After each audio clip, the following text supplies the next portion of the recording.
quotes. You just got like depth. Yeah, that's great. Yeah. Works. Justin. Yes. Can't hear you. I'm teasing you. You're being so careful to whisper. So. Okay, let's see where I'm going.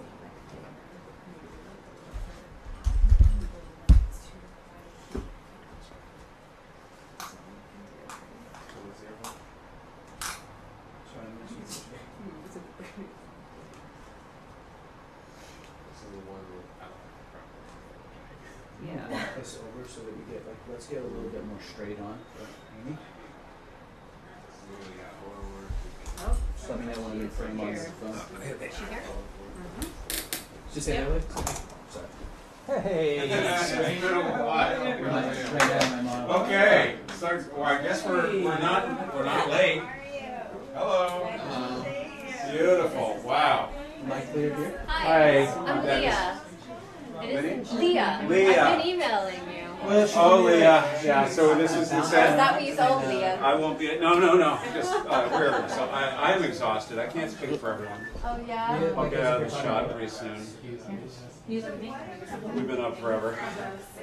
That's not too profile-y, right? I feel like you're gonna get like pretty much a straight profile. That's pretty hardcore. You're gonna get a straight profile. Why don't we just do this? All right, let's clear. Hey, Leah. Leah, can you just take everybody this way so we give us a quick second to work? Justin, I just put this up. I want to see how it goes. It's an experiment. It's an experiment. I told you. Yeah, that's what I'm thinking. It's just a question of, you've got a couple different cans right now. Sit in for me, Jimmy. You're out. This one, I don't care. We can do like, because that's the one that's looking at this. That's what we had last time. The control room. Or what are you using that as? All right. So afterwards, Can you sit in real quick? I'm going to tell your fellows, stick around and talk with Amy. Okay? Okay. Thank you. You're welcome. Look at this, Amy. So Diana, once you guys are done, stick around and talk to Amy and converse and all that stuff. Oh my gosh, okay. No Come on in. No way. Well, oh, come on. Amy, this is Diana. She's one of our fellows. Good, how are you? Good. Beautiful. Justin, what is this camera supposed to, is that phone camera supposed to be our control room camera? I'm going to clear out. I don't know, you don't have to. It's like, I've just done a few events now where I'm Another thing you also the cut one away from, interviewing or but being it doesn't interviewed, matter. but like last night, and I prefer.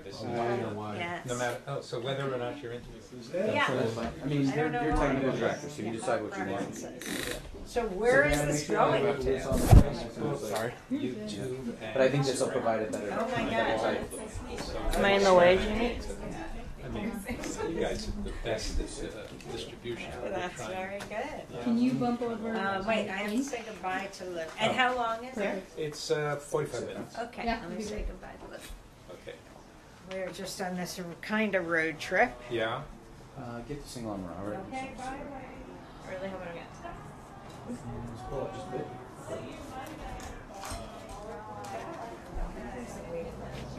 So that type will be basically yours and yours. So it's not a profile. So it's like the feedback we got last time. Yep. And We got our bumper up.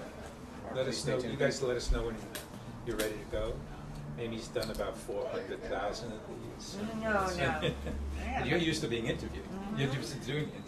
All right, and then What brings you to Los Jamie, are we able to close that door? So, oh God, let's see, we started last week, we decided to go Orange County to Orange County.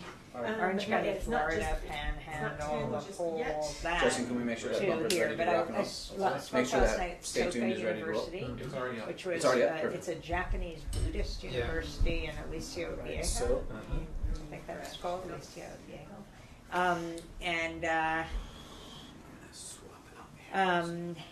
And what else today we do here? We did the broadcast this morning. So we're up at 3. We're in Santa Ana, and we did, because these races are important here. Yeah. And Good. but we came from the Panhandle, and whole thing works out those well. places are devastated by Hurricane Michael. And Alright, Jack, that let us means know these when we're ready to go elections, and then in the midst of this, Khashoggi stuff. Good. I mean, it is so horrific. Camera team, you guys that set? now you have these attempted bombings go or as soon as whatever. Justin's ready. What's the late? Is there anyone here? Maxine Ward. Oh, Maxine, right? And then this morning is it De Niro? De Niro, yeah. Okay. No, Dennis, you're going to ruin our concentration. So these women haven't been able to do it. We've had, Yeah, you've what's had her name? Jessica. Jessica a back few on. times, I think. Good. We had her on with Yeah. a Bill Cosby victim, and that was very interesting. She really wanted She's to really meet good. her. We've got Are you a seeing few the other Nope. people, Nope. like, we interviewed the pediatricians who talk about the brain damage to kids who are locked up in immigrant prisons. Oh, really? I don't know, should I send stuff to you or Yeah. someone else? Producers, we all see it. Yeah, they're very good, and we also did one, you know, Homeboys and Father Greg here. It's Gang. the largest gang Oh. rehabilitation program. So there's some amazing forms of gang programs. We talk about in the program, which is about healing. I used it to just No, you can. Yeah. and that real deal. Wow. Because I was looking for interest. No, No, you sure. can see I this sent that to her. not on Facebook. Yeah, we got it on YouTube. Yeah. Let's see. Wait, you ready? Okay, you'll signal us. No, oh yeah, it's up. It's up now. Cool. Just a few tweaks.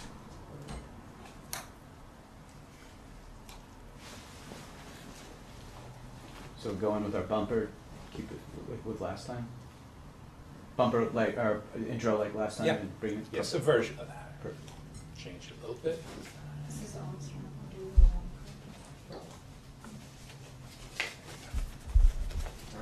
Oh, I You have good? a picture from this perspective. Camera set? Go ahead. It's, All yeah. right. Sorry. Let's get that tight on Robert for his intro. And Amy taking photos for that. Here we go, Yeah. guys. And go ahead and go live. Justin, go ahead. Hello, I'm Robert Greenwald from Brave New Films. Happy to be here today with Amy Goodman, longtime friend, collaborator, and fellow Hellraiser. Fair description. For those of you who are joining us all around the country and some all around the world, whether it's live or it's the tape delay,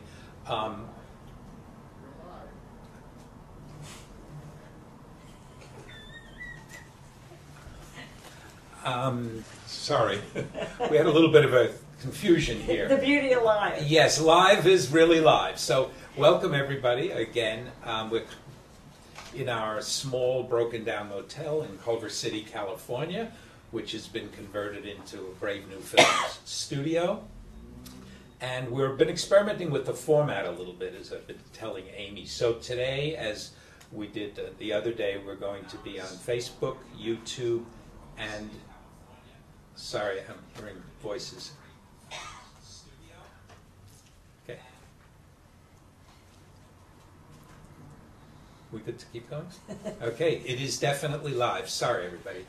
So, one of the things I wanted to mention, that because it is an experiment, we're experimenting with the distribution channels. Please let us know whether, again, after the fact, how you are enjoying it in terms of distribution platform, what kind of other guests we should have, in addition to Amy and some of the others who've come and will be coming, and what kind of questions I should be asking, what kind of questions you want to ask. You know, you can post them as we go along. And also we're trying this format where it's more the two of us in the room, where we used to have all of the Brave New Film staff here. So this is also an experiment. Let us know if you have any strong preferences either way. And then finally, before we start the interview, just a reminder that we have all of our films available for free, the full length and the short films. We now are at 3,000 or 4,000 teachers and educators who are using them. They come with study guides, free. We're at 700 or 800 faith leaders who are using the films. So if any of you are interested, please go to bravenewfilms.org, sign up, and screen and help us change the world. So Again, thank you, Amy, for coming in. And Oh, it's great to be with you, and congratulations on all your great work, Robert. I mean, the work you did with the 16 women who said that Donald Trump sexually abused or harassed them is so important. Hearing all those voices together. These women who are so brave, so early on, even before the formal blossoming of the Me Too movement, they were saying, this man is rising to power, and we want to talk about what he has done to us individually, because, well, like Christine Blasey Ford said, they felt it was their civic duty. And the bravery of each person speaking up. And then, that was well over a year ago, and now a year later, circling around and saying, as these voices are respected so much more, we want to remind you that we too were victims, and we're going to tell this story again. And your film, bringing out all these women together, I just think was critical.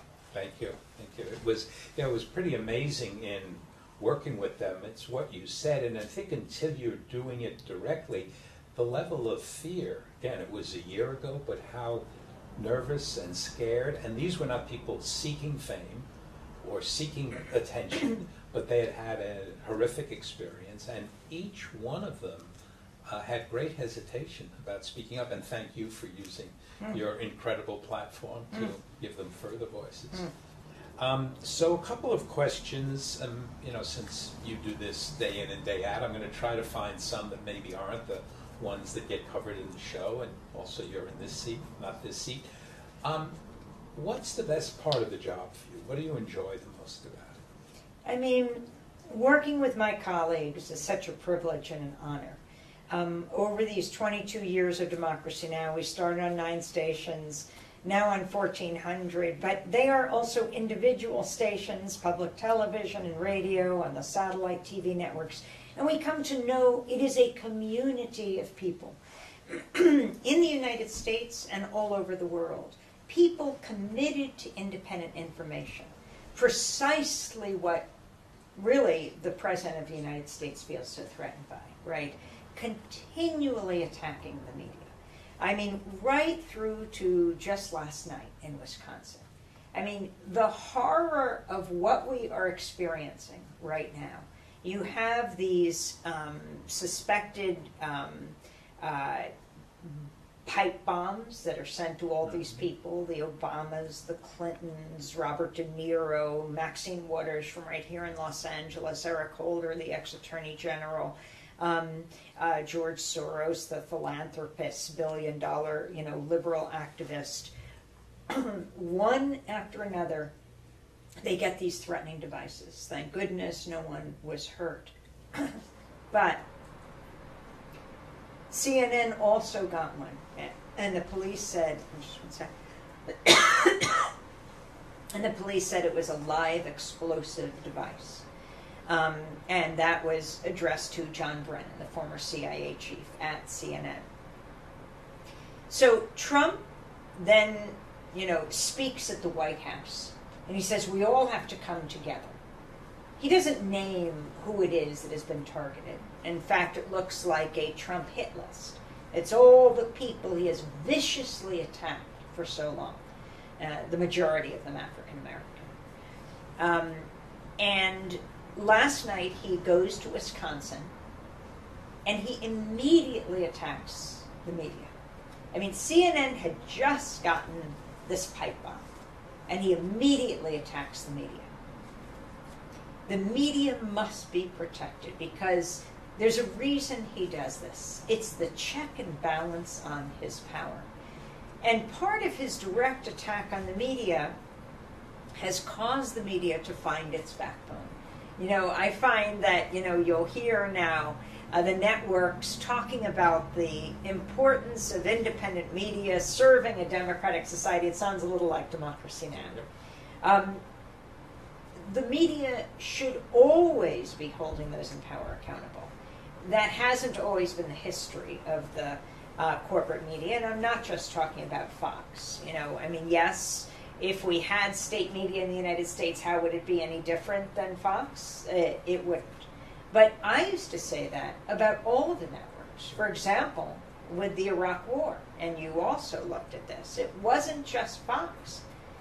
You had one network after another beating the drums for war. I mean, under President Bush, George W. Bush, for example. And then you move to President Obama. It wasn't just under President Trump that Yemen has been viciously attacked. Yes, by a Saudi, UAE coalition, but it is supported by, it is financed, and the weapons used are often from the United States. And that was under Obama, sadly, but now Trump has brought it to new levels. And we have to be very honest, whether it is a Democratic or Republican administration or another party someday. We have a very special role to play. The media has finally found its oppositional voice because Trump has personally targeted them, named them, called them out, threatened them. Journalists need bodyguards at his rallies. It's really terrifying. And of course, I think that's a terrible thing. But because he has so singled them out, they are speaking out about the role of an independent media, and that's absolutely critical. But now, in the midst of the Khashoggi horror, right, Jamal Khashoggi, the Washington Post columnist, he didn't call himself a dissident, but a Saudi critic, long very much a part of the establishment in Saudi Arabia and the United States. And, you know, the Saudi regime never expected, and they had a reason not to expect they would be caught. I mean, they've been blowing the children of Yemen to pieces for years. Yemen is now the greatest humanitarian catastrophe in the world, more than 1 million people with cholera, because the infrastructure has been blown apart, not to mention the thousands and thousands of Yemeni civilians who've been killed. So why would Saudi Arabia think killing one more person would make such a difference? But, you know, they go after a journalist who's well known by the establishment, not only in Saudi Arabia, but in the United States. And a person who has a name carries such power. And I don't mean a prominent name. I just mean naming any individual. It could be a child on the ground in Yemen. Jamal Khashoggi walks into the Saudi consulate in Istanbul, told to do so by Saudi Arabia. He'd actually gone to the Washington embassy, the Saudi embassy. He just wanted to get some marriage documents. He wanted to marry his fiancée, and they said, no, you have to go to Istanbul. He does. They say, come back a week later. He goes to London for a conference, comes back on October 2nd. He then doesn't come out again. And Saudi Arabia immediately says, yes, he did go out. I don't know why they didn't stick with the story, because we now learn that they had a body double in there, and he probably walked out with Khashoggi's own clothes to make it look like he'd left. But somehow they abandoned that story. But they said he had left. So this is clearly from the highest levels of the Saudi government. This isn't any building. This is a Saudi government building. And his fiancée's outside hour after hour waiting, saying there is something terribly wrong. And we learn that this man has been dismembered, has been murdered, had been brutalized by the Saudi regime. And now they're trying to find their story for how to explain it and to go after some rogue element. Rogue elements don't run embassies, are not allowed into consulates. But you have the response of the Trump family that is so horrifying, right? The president who represents us in the United States, who's saying they're waiting for the Saudi government's investigation. They're waiting for the Saudis to investigate themselves. Lie after lie comes out. The president's very comfortable with lies. And finally he says, Trump says this was a bad deal, right? A bad deal and a very bad cover-up. But he doesn't want to implicate his ally, his son-in-law's dear friend, the bromance of Jared Kushner and the Crown Prince, Mohammed bin Salman. Some talk about him as the Crown Prince and the Clown Prince, right, Jared Kushner. But the horror of this, I mean, Trump himself has been telling us about his relationship with Saudi Arabia for years, before he was president. He said, I got $40-50 million from them. He likes autocratic regimes because you can't trace the money, right? And he talks about having gotten money from Russia for so long, bailing him out. He had at least 6 bankruptcies. Now Saudi Arabia as well, because with more transparent governments, it's hard for a government to funnel money to you personally. But with these autocratic regimes, and I think that's part of his attraction to these autocrats. But right now, I mean, you have, in the midst of this investigation, where he's relying on those cues to do the investigation in Saudi Arabia, he goes to Montana, and he hails the Congress member, Gianforte, who pled guilty to criminally assaulting a journalist, the Guardian's Ben Jacobs. He hails him, congratulates him for body slamming this journalist. I mean, similar to last night after this pipe bomb is sent to CNN attacking the media. But more important than this one man who lies unapologetically, who lies continuously, brazenly, more important than him are how the people respond to him, because that's what determines a democratic society, is what we will do about this. Whether we're journalists, whether we're in any walk of life, is what we will tolerate in this society to represent us, to project us to the rest of the world. That's the question that we have to deal with now. And do you think, just before we continue, remember, anybody who have questions for Amy, send them to bravenewfilms.org. Our Amy is here on her computer, and we'll be reading them out at some point when they will signal us. So I think that's a critical point, and obviously you've talked about it quite a bit, the role of media, democracy with Trump. So do you feel what you're doing and how you're doing it has changed in any way because of Trump or in this administration? We continually attempt to hold those in power accountable. And you have that's for a what long we're doing time, with thank Donald goodness. Trump. That's right. I mean, my colleague Dennis Moynihan and I write a column every week as well for King Features that appears in newspapers and on websites. And, our column that we just finished last night is President Trump is the greatest threat to national security, right? You have this man who talks about this caravan coming up from Honduras, thousands of desperate, impoverished people seeking asylum or refugee status in either Mexico or the United States, still 1,000 miles away from the U.S. border. He talks about them as terrorists, as criminals, as Middle Easterners, as if that's a bad thing. And then a journalist says to him, what proof do you have? He says, no proof. Same with the lies. No proof. No proof at all, he says. And he talks about them as threats to national security. He talks about them as terrorists. What exactly would you call an act of dismembering a journalist? I mean, pulling apart their body parts. What would you call that?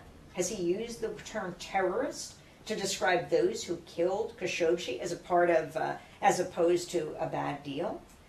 And you look at all the things he's done just in the last few weeks in October. Take October, for example. He talks about the caravan as the greatest threat to national security. We were just in the Florida Panhandle. I'll talk about some threats along the coastline there, along the border there as well, on our southern border. It's the hurricanes. Now, these are gaining in intensity and power. Hurricane Michael, we were in Mexico Beach, and Panama City is right next door, Tyndall Air Force Base. Imagine if we said to you, did you hear what happened last week at an Air Force Base in the Florida Panhandle? They have 55 F-22 stealth fighter jets, these most expensive, intricate fighter jets in the U.S. arsenal. Maybe around 20 of them were completely destroyed. That's $1/3 billion for each one, like $6 billion. Were destroyed. In fact, the base was leveled. You say, well, who did that? This is climate change. No one hurricane can be linked directly to climate change, but the intensity and the power of them. Now, what does this have to do with, President Trump talking about the threat on the southern border? Well, the problem is Trump denies climate change. He calls it a Chinese hoax. Once again, denying the facts. We have to do something about this. It's not just Air Force bases. It is devastating communities. As you know, in California, the wildfires, we were just here a few weeks ago interviewing prisoners who are fighting these fires, right, who get paid something like $1 an hour. But the devastation of the wildfires, the hurricanes, we must take this extremely seriously. And what else did he do? Congratulate a Congress member who pled guilty to criminally assaulting a reporter, and then what was it on Saturday? Pulling out of the INF, the Intermediate Range Nuclear Forces Agreement between the United States and Russia that was solidified, that was signed off on by Reagan and Gorbachev more than 30 years ago, destabilizing the world. This is all in a matter of a few weeks. This is extremely serious. Yes, this administration is moving fast and furious. Whether it's rolling back environmental regulations on the part of the EPA, Scott Pruitt thrown out because it is just absolute, very bold corruption, but he's replaced by Tom Wheeler, who's a former coal lobbyist, who's just doing it methodically and more quietly. We have to look at all of this, and, well, the midterm elections are coming up. Certainly voting really does matter. But how people are organizing now to protect their communities is what matters most. And let's talk about the voting a little bit. Jay is working now on a short we're going to release today or tomorrow about the voter suppression in Georgia. But it's extraordinarily widespread voter suppression. And you know, you read the articles and the different people in different states working against it. I'm sure you've been covering that, and what are your thoughts on that in terms of anything we can do or should be doing? I mean, it is so critical. The Republicans realize they can't get a larger voting base, so they're trying to whittle away at the voting base that might support their opponents. So you have the situation of Stacey Abrams and Brian Kemp in Georgia, right? Stacey Abrams would become the first African-American woman governor in U.S. history. A very sad comment that it would be a first. And she's up against Brian Kemp, who's her Republican opponent, happens to be the Secretary of State. And for those who don't know what secretaries of state do at the state level, they run elections. He's holding back 53,000 voter registration forms. 70% of them are African American, way disproportionate to the population in Georgia. She's challenging him. They're just simply trying to hold back votes. Native Americans in North Dakota, the same thing. You have the voter suppression techniques in Florida. Andrew Gillum, the Tallahassee mayor, who's running also would be the first African-American governor in the Deep South and in Florida. This racist robocall is released, the horror of all of this. At the time when President Trump, and this was yet another thing he has done this October, announces at the Houston rally this past weekend, he's a nationalist. And we all know what that means. We all know the message he's sending. He also, I don't think, thinks he will increase his voter base, but he wants to galvanize the base that he has. I don't think it's increasing.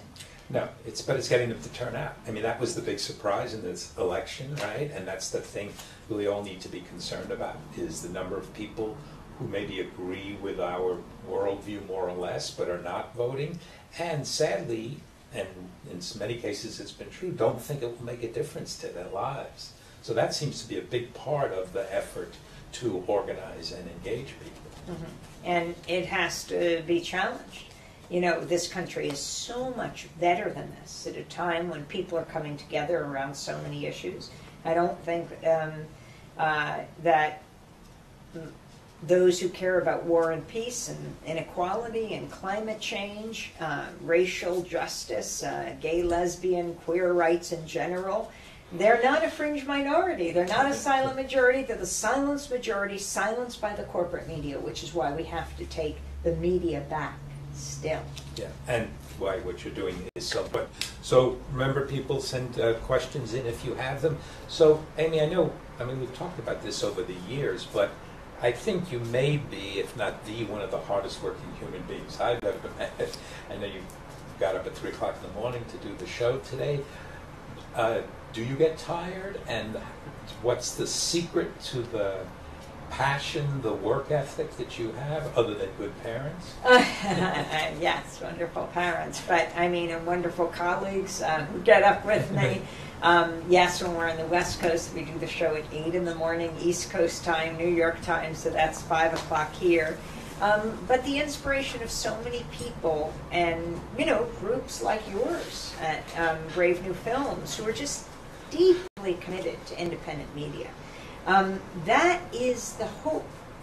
It is how we link up with people around the world and also keeping the internet open and free, why we have to ensure that it is not privatized, that legislation is not written by the telecoms and the video companies to shut down the internet, to privatize it. It was developed with public funds, and it is the way we can grassroots globalize all over the world, the way we can talk to each other. So I think the whole issue of privatization is so important, and again, it's one of those sort of quiet issues that maybe you don't realize as much as when your health care is taken away or when you don't have the right to vote.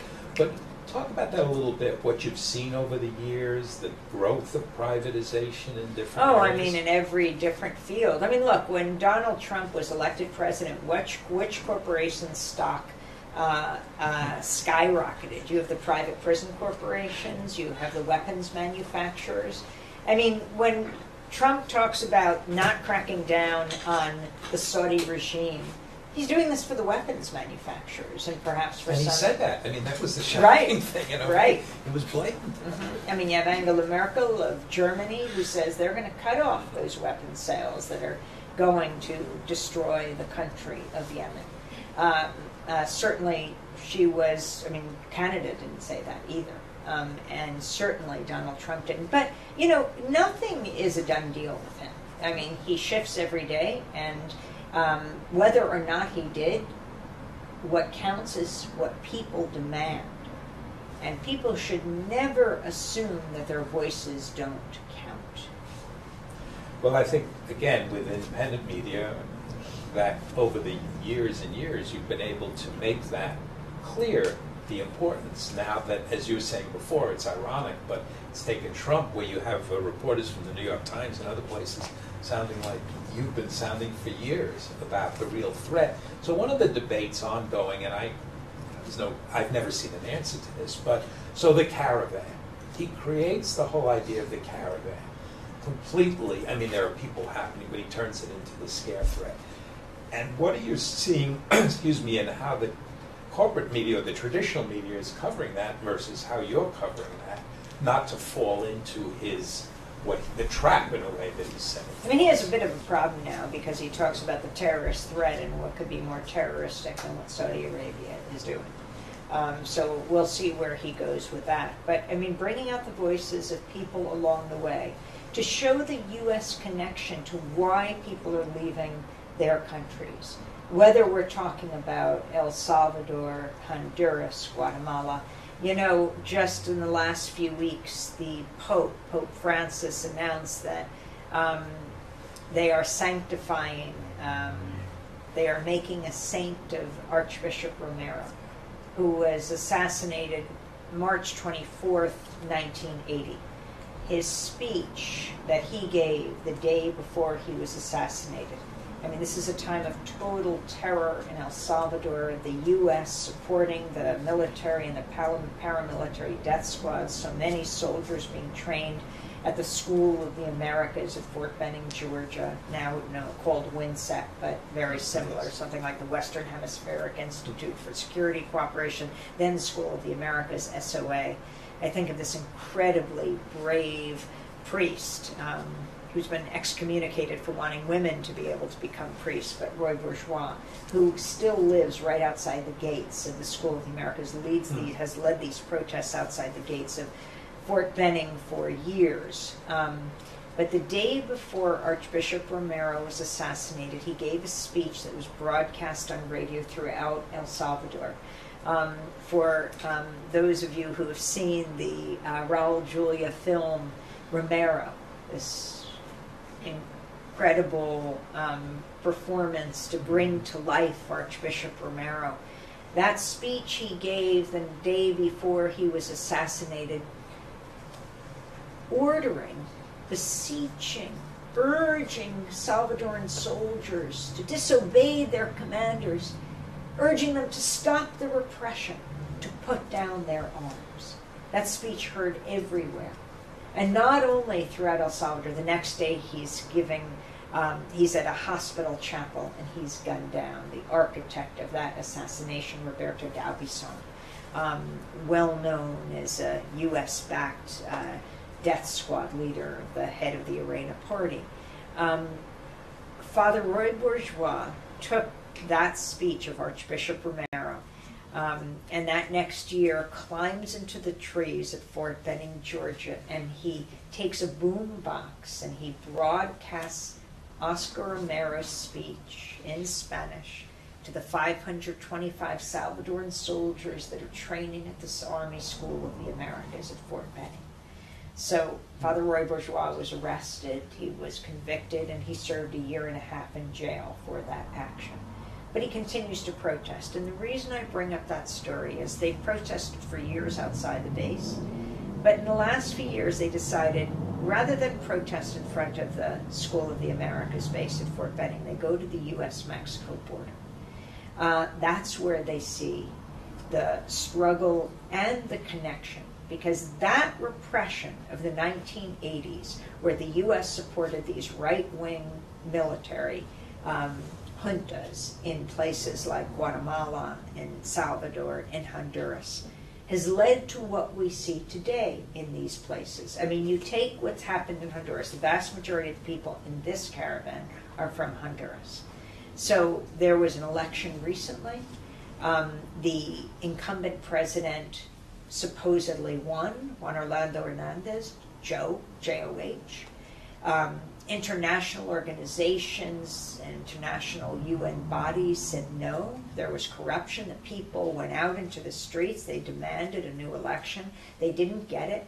And it's President Hernandez who they have protested, where the people who runs this country now, the people are suffering from poverty, from oppression, from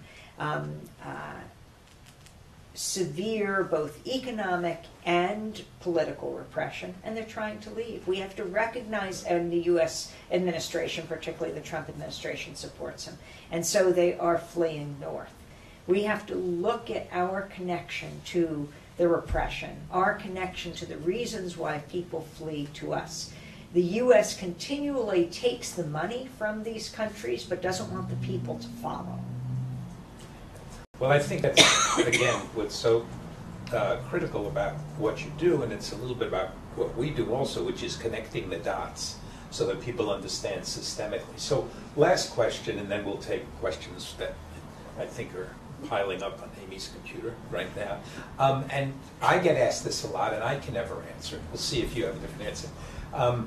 In terms of, is there a story or something that stands out over the years for you? I mean, I know when I was thinking about this, I think the first time we met was outside Fox when we had just released Out Fox, and there was a protest there, and then I remember coming on and talking with the drone survivors on your show, and the NRA and the profiting. So, you know, when people ask me, I say, no, there's not one that stands out. There are many, but is there something sitting here today that jumps out as one of the things that impacted you, or that stays with you, or that you have a greater sense of pride about than others? I mean, I think it's people's bravery and hope. Whether it was being in East Timor and seeing, you know, this is one of the worst genocides of the 20th century, and now the people of East Timor have a new country, their own country, because they resisted. Or the people of Haiti, who for so long have stood up to serious repression and sadly, you know, U.S.-backed repression.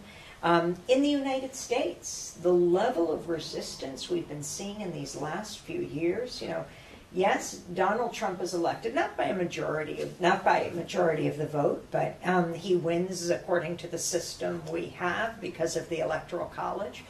And, you know, he's inaugurated the next day. 3 times the number of people turn out, namely women. And they protest him, not only in Washington, but around the country. Then he tries to impose the Muslim ban. Thousands of people go out to their airports. And they say no. And then you March for Science, led by high school girls in Washington. And it was like the coldest Washington ever for Earth Day, April 22nd. And we were there doing like this 5-hour broadcast. 7 days later is the march against climate change in Washington, and hundreds of thousands turned out for that, or tens of thousands. And it was like the hottest Washington day of April 29th in history, from the coldest to the hottest in a 7-day span. And the Me Too movement has been so important, and women being validated and unbelievably brave to tell their story, right through to Christine Blasey Ford, even as President Trump went after her. But of course, no surprise, because he himself has been accused of sexual assault and harassment by so many women. The Black Lives Matter movement, the story of resistance is one that cannot be told enough, because these stories are the ones that determine history, will determine the future of our country. The media denigrates activists, but what can be more noble than dedicating your life to making the world a better place? Yes, amen. Beautifully said. So, Amy, questions? Yeah, you're getting a lot of love and support on our social media channels. Here's a question from Philia from Instagram. So there's a quote from you on the importance of journalism. You say, giving a voice to those who have been forgotten, forsaken, and beaten down by the powerful.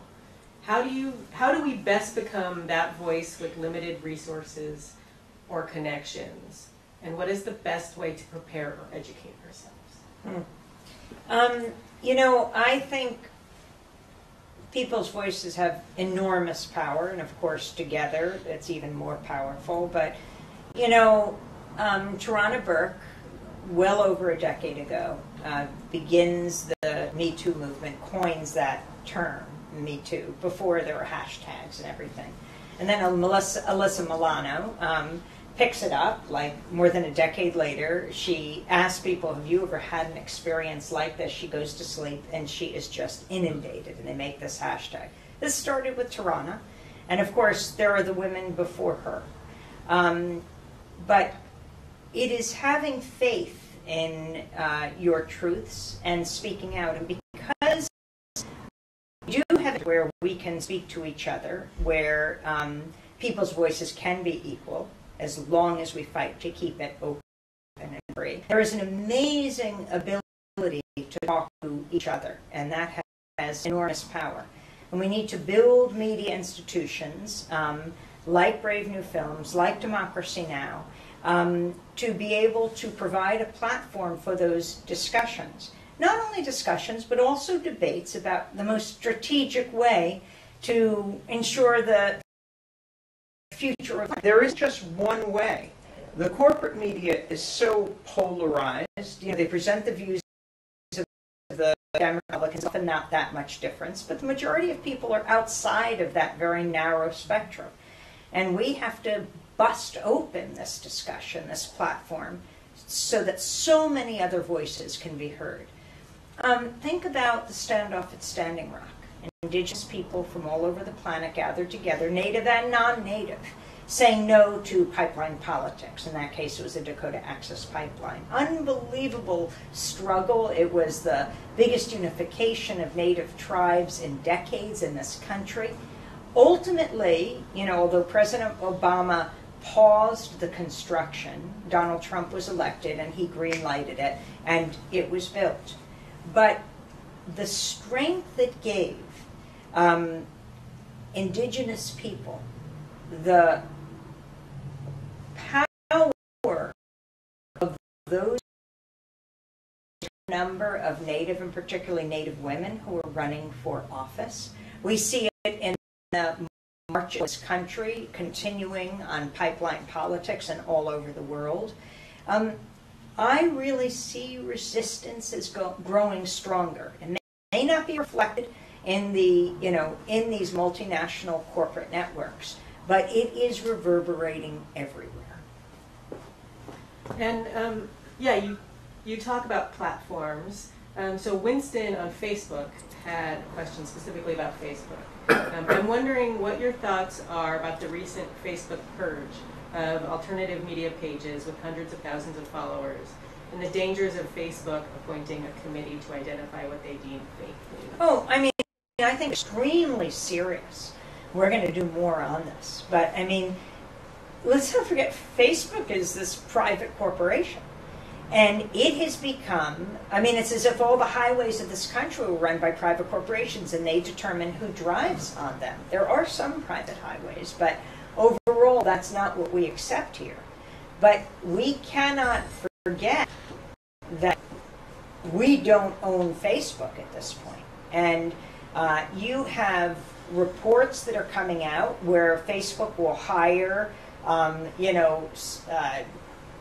some person to investigate whether or not these reports should be published. It could be an intern at a magazine, at a conservative magazine, to decide that investigation of Donald Trump should not get put out there. And one by one, and as this person has pointed out, hundreds of thousands of pages have been taken down. And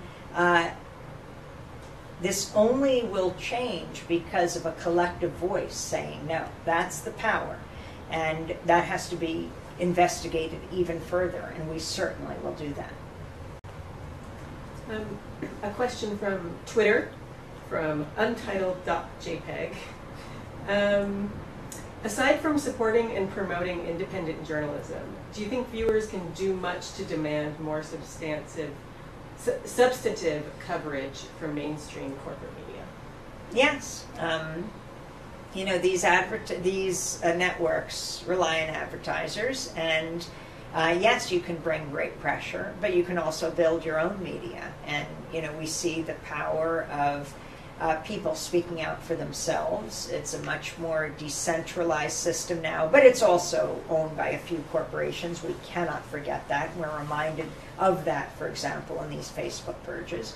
I think the power oscillates, and we have to really push hard to open up the public spaces, the public commons that we can all communicate through. Here's a question from Leah on Facebook. Can democracy survive Trump? I mean, it's a very important question. We just interviewed Timothy Snyder, Yale University, the Yale historian who wrote the book on tyranny, 20 Lessons from the 20th Century. It's extremely serious. We have to support, as he says, our media institutions, public institutions, not give in, not acquiesce, not obey in advance, he says. We cannot accept or allow these lies to circulate. I mean, I think people become increasingly disempowered when the more lies they hear. Now Trump is just baldly saying, I have no proof. And everyone just shakes their head. And it's the fodder of late night comics. We can't just laugh at it, though I certainly think that they play such an important role late night. But we have to do something about it, because we're talking about the fate of the planet. We're talking about this one man who represents the United States to the rest of the world. That moment was very telling at the United Nations when President Trump addressed them and they laughed at him. But I also think about the moment at the White House Correspondents' Dinner. Not that we've ever been to it at Democracy Now!, but I would think it was 2011 when President Obama spoke, and they said that Trump felt so ridiculed by him that it was then that he started to think about running for president. So the power of ridicule is extremely significant. But we all have to do our part. Democracy is certainly at stake. I mean, already democracy was at stake. We live in very different worlds in this country. For some, it's the, greatest democracy on earth. For others, living under enormous pressure, they don't experience this country in that way. And we have to be able to traverse these worlds, open them up to each other, to fight for democracy at every level. It's that great quote that I'm reminded of. I don't know who it came from. Democracy is not a spectator sport. That's right. You can go ahead and get involved. So one more question. Sure. Last one. What inspires you or gives you hope?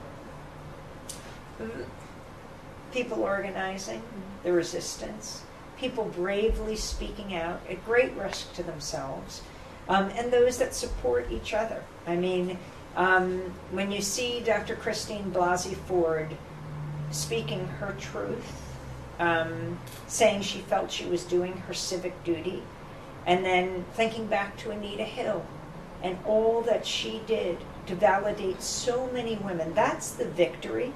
You can say, well, what does it mean when the people they speak about now occupy these most powerful positions on the Supreme Court?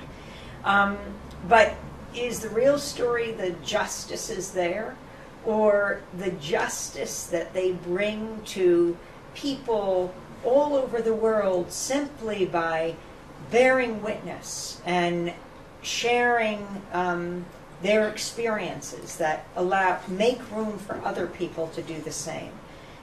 Movements work in very unusual ways. But ultimately, I do believe what Dr. King said about the arc of the universe bending towards justice. Well, thank you. And you all heard Amy. She's inspired by action, by people doing things, by people getting together. So we're going to turn to all of you watching and encourage you to take action, do things, stay involved, and support Democracy Now! They exist because of the support of viewers and listeners. They don't exist if you all don't help keep them going and support them in every possible way that you can, including financial. So thank you again, Amy. Thanks so much, Robert. Thank you, everyone.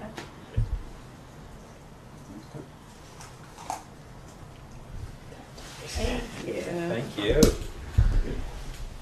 And thank you, Dennis, for being the conduit to make this happen. Yes, thank you, Dennis. Yes. No, Yes. That was fun. Yeah, that worked Yeah. better.